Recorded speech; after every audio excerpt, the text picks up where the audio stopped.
जैसा कि आपको पता है कि पेशावर प्रेस क्लब सूबे का बड़ा प्रेस क्लब है जिसके 600 के करीब मेंबरान हैं। पेशावर में तमाम तकरीबन इलेक्ट्रॉनिक और प्रिंट मीडिया सारे के सारे जर्नलिस्ट जो हैं हमारे मेंबर हैं।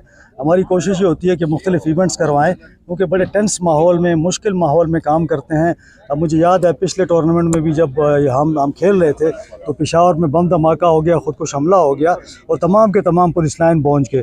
तो इसलिए हम कोशिश ये करते हैं कि जो भी हमें टाइम मिले उसमें अच्छे इवेंट्स करवाएं। तो उसमें आज ये इसीलिए हम करवा रहे हैं ताकि एंटरटेनमेंट भी हो, गपशप भी हो, एक मेला भी लग जाए, आप लोग आपस में गपशप भी लगाएं और खेलें भी।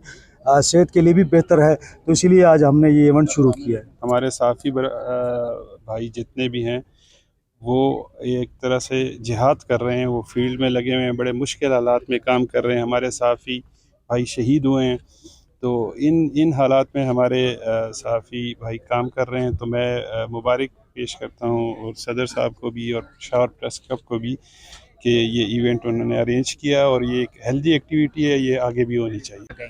देखिए, इस टूर्नामेंट का मकसद सहाफ़ियों को सेहतमंदाना तफरीह के मौके फ़राहम करना है। आप खुद चूँकि एक सहाफ़ी हैं, जर्नलिस्ट हैं, आपको पता है सारा दिन ख़बरों के पीछे भागते हैं, कत्ल मुकातला होता है, चोरी डकैती राजधानी, मतलब स्ट्रीट क्राइम बहुत ज़्यादा बढ़ चुके हैं, क्राइम की शरह में इजाफा हो चुका है। उसके अलावा भी जो है तो जो मसाइल हैं बहुत ज़्यादा, सहाफ़ियों को भी मसाइल हैं और ये सरगर्मियाँ एक बेहतरीन मौका है उनको तफरीह फराहम करने का। और इस तरह के मौक़े जो है सहाफ़ियों को साल में एक मरतबा नहीं, कुछ माह के बाद, मतलब साल में 3-4 मरतबा उनको फराहम करने चाहिए, ताकि वो भी थोड़े से ज़हनी तनाव से बाहर निकल के साथियों के साथ मिल बैठ कर गपशप लगाएँ।